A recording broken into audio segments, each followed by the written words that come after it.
The sun hadn't even risen over the winding roads of the Klondike when Parker Schnabel sat behind his desk, shuffling through a thick stack of resumes. Every year brought a fresh wave of hopeful recruits, dozens of names claiming experience, talent, and grit. But Parker had learned the hard way that resumes can lie. A polished summary is one thing, surviving long hours, broken equipment, and non-stop pressure on a real mining crew is another. With a 10,000-ounce season target looming over him like a boulder ready to roll, a single weak link could derail everything. He needed strength. He needed skill. Most of all, he needed people he could trust. At 30 years old, Parker has already lived a lifetime in mining years. He's gone from the teenage kid trying to fill his grandfather's boots to one of the most successful operators in the Yukon. But the stakes this season feel different. Bigger. Riskier. More demanding. And for the first time, he's forced to pass real authority down the chain of command to see who can handle the heat he's always shouldered alone. Instead of personally overseeing each cut, Parker is testing whether his lieutenants can step into leadership roles. Mitch and Brennan, longtime staples of his crew, have been sent out to break ground at Sulphur Creek. Meanwhile, the Dominion Creek operation, the real heart of this season, has been placed under the control of Foreman Tyson Lee, the fast-rising young operator who has earned Parker's trust. And Parker isn't making Tyson's life easy. Dominion has not one, but two active mining cuts, the Bridge Cut, which has become a reliable workhorse, and the newly opened Golden Mile, a potentially massive pay zone that could define Parker's season. Two wash plants, Bob and Slucifer, are already running full-time. It's a massive, complicated machine, and Tyson is expected to keep every gear turning flawlessly. But there's a problem. A big one. Dominion's crew is practically brand new. More than half of Parker's workers this season are fresh hires, many of them stepping into mining for the first time in their lives. Training them is essential, and Tyson, still growing into his leadership role, has suddenly been handed nearly triple the responsibility he carried last year. On top of that, Parker has openly tasked him with doubling output. No pressure, right? From the moment Dominion Creek roars to life, trouble follows closely behind. Michael Thompson, one of the new hires, takes charge digging pay for Wash Plant Bob. He's enthusiastic and willing to work, but the constant pressure of keeping Bob fed with gold-bearing dirt is a challenge for even seasoned operators. Then there's Amy Lee. A former science teacher from the lower 48, Amy has zero mining experience. On paper she shouldn't be anywhere near $1 million wash plant, yet here she is, on her very first day, running a loader at the Golden Mile. It's a sink-or-swim moment, and the rest of the crew quietly waits to see whether she'll crack under the pressure. And then it happens, her first major test. A sharp grinding noise rattles through the Golden Mile as Amy notices the conveyor drive slowing. Instead of ignoring it, she stops, climbs down, and discovers the issue, a rock jam. Tyson moves in quickly, but Parker himself shows up moments later, sensing the urgency the way only a seasoned miner can. Amy watches as two of the most experienced men on the claim spring into action to eliminate what could have become a catastrophic breakdown.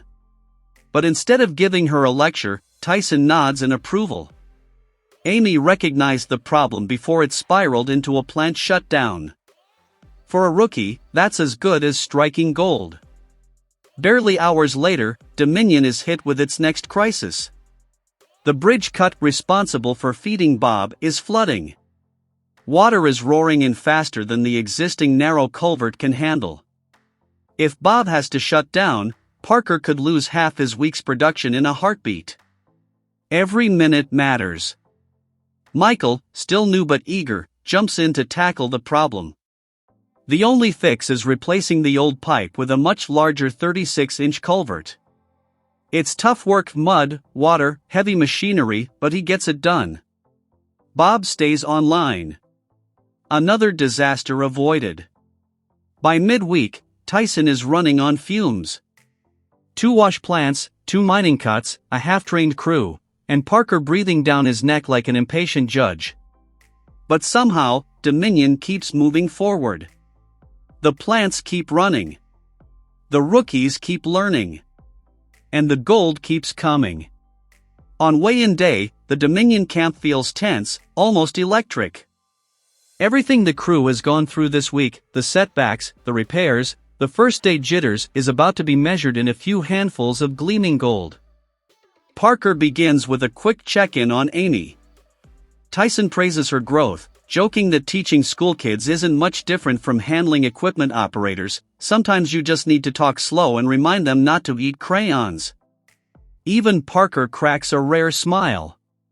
But then it's time for business. Slucifer's weigh golden mile. The crew circles around as the gold hits the scale. 50 ounces. 80. 120, and climbing. The final number, 152 ounces. That's a 35% increase from the previous week, worth more than $500,000 on its own. The tension breaks instantly. Shoulders loosen. A few smiles appear. It's the kind of bump Parker desperately needed. Bob's weighed bridge cut. Bob usually produces around 143 ounces a week. But today? The scale rises steadily, passing expectations until it hits 156 ounces, another $500,000 haul. Even the veterans are surprised. Two plants producing nearly identical totals is rare. It means Tyson has not just kept things stable, he's kept them balanced. Together, the week totals a massive 308 plus ounces. A single week of mining has nearly doubled the season's total output, which now sits just shy of 708 ounces. For a crew this young, this raw, and this unproven, the accomplishment is enormous. As the gold glows under the shop lights, Parker leans against the workbench, thinking back to where they were at this point last year. Back then, the crew felt confident about hitting the 10,000-ounce goal. This year? The numbers are promising, but the uncertainty is even greater.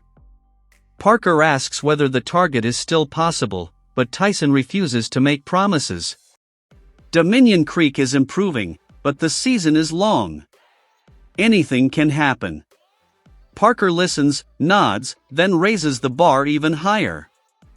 If they want a real shot at 10,000 ounces, next week needs to be bigger. Bolder. Better. He wants 3 full pans of gold. No one argues. They can't. Goals don't reach themselves. With that, Parker closes out the meeting and thanks Chris before the crew heads back to their machines. Engines fire up again. Dominion Creek shakes with noise. And somewhere deep inside the Golden Mile, pay dirt waits to be uncovered. It's still early in the season, but for the first time, this young, untested workforce has shown they might just be capable of delivering greatness. And if they keep mining like they did this week? Parker's 10,000-ounce dream might not be just a dream after all.